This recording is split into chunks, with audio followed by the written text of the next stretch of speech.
My name's Jaclyn Stokes-Iniguez. I'm from class 52 and I'm in the wine industry. I grow in the Lodi appellation. My name is Mark Chandler. I was in class 18 and I'm also in the wine industry in Lodi, California. My Ag Leadership alumni group is very core to what I am and who I am today, because my network, as I came to apply for the job at the Lodi Winegrape Commission, on the interview panel were 4 graduates of the Ag Leadership program, most of whom I had met before. Can you kind of talk about what their contribution was and how they kind of incorporated the ag leadership skills to create this commission? The leadership group that were alumni of the program when we started were Brad and Randy Lang, John Ledbetter, Pat McCarty, Larry Metler, and Richard Watts. So they helped with their relationships around the district, like saying, let's go down this path because we think it's going to be good for the area. And one of my friends liked to say, there are about a dozen big dogs in Lodi, and when they start going one direction, everybody else falls in line. Yeah. What happened in 1990 and 91 was a result of what had been happening in Lodi for the prior decade, really. In the late 80s, we started looking at our financial statements, and we figured out if we kept on doing what we're going to do, we're going to go broke. Because Lodi at that time was still 25% Tokay grapes, which was a seeded table grape that was no longer popular. It made okay brandy, but it didn't make wine. So there were about a quarter of the acres needed to be replaced. Would the postgraduates of ag leadership have created and formed the commission if they had not experienced ag leadership? I don't think they would have. I don't think they would have been exposed to all the regulatory and legislative avenues open to them. Even though they had a desire to improve the conditions, they didn't have a vehicle to carry it forward. When the statewide wine commission failed, which only had a 3-year renewal term, which is hard to show results in 3 years, the guys in this neighborhood, ag leadership graduates, went to the state legislature, changed the legislation to say wine grape growers only, and it didn't have to be statewide, it could be per crushing district. And we're crush district 11, and they went to the Department of Agriculture and they conducted an election for the approval of the commission, and I'm certain that their collective experience and influence and awareness of what the vehicle might be led them to the conclusion that we could have a wine grape commission here.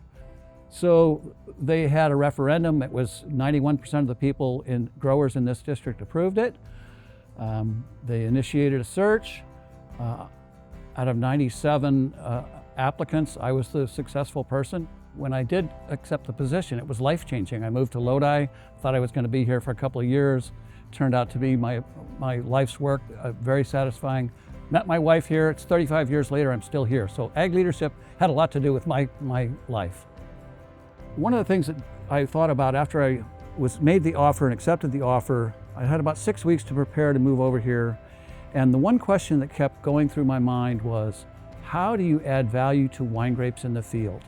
Get this phone call from John Couts. He says, Mark, get the leadership group together and come out to my place. I've got an idea.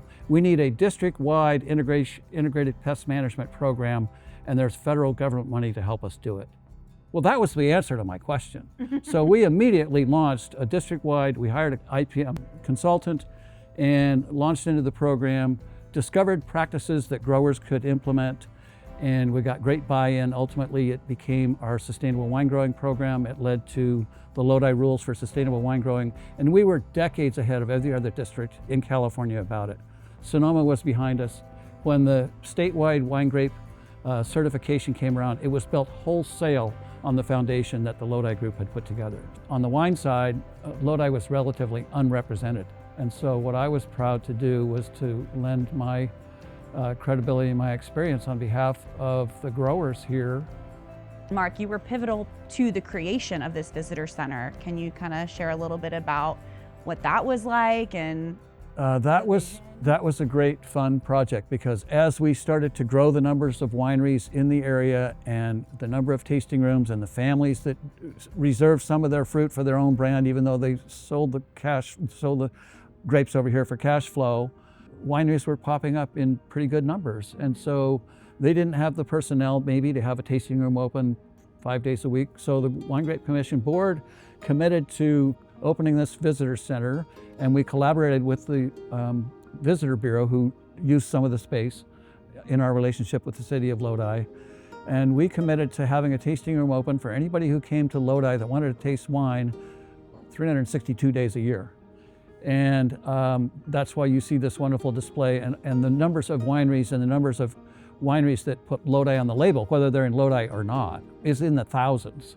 When we were planning the Lodi Wine and Visitor Center back in 99, 2000-ish, we had a consultant that has done over 100 wine tasting rooms around the world who helped us with the design, and he said, since you're not in a vineyard, we can do a petting vineyard.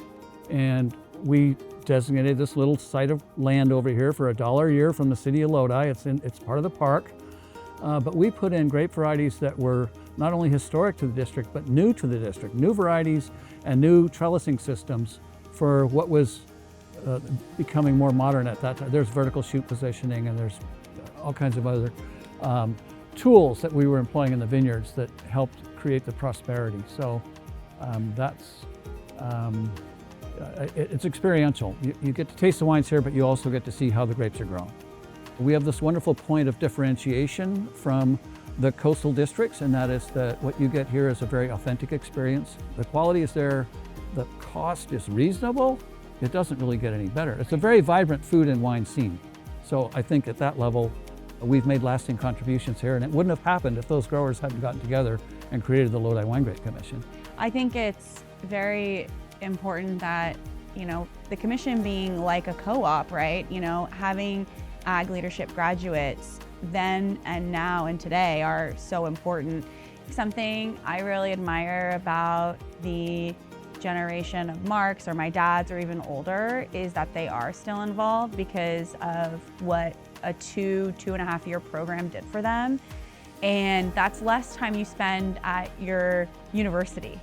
And they're doing more for it and their industries because of it. And I think that it's important to see that, for me at least, is how much people are dedicating to ag leadership after they've been through the program.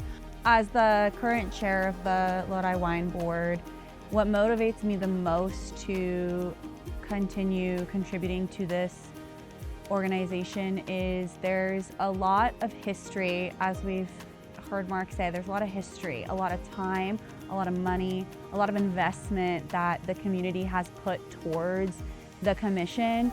And something like this hasn't been built overnight, and we want it to keep flourishing and not go away overnight.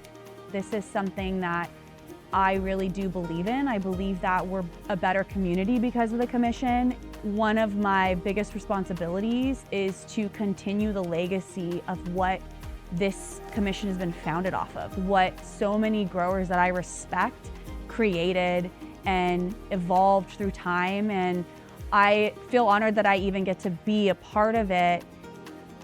Growing leaders who make a difference to me is exemplified very much by what we did in Lodi with all of our ag leadership program graduates who, though it was a small group, they had a big idea. I think that the California Agricultural Leadership Program is absolutely indispensable to the future of California agriculture. If we didn't have these hundreds of advocates that are reminding their legislators and their city governments about the importance of our industry, where would we be now? So I'm very committed to the future of the Agricultural Leadership Program. I think I'm so happy to see the newer generations committing themselves to it and wanting to be a part of the solution, and that's our path forward.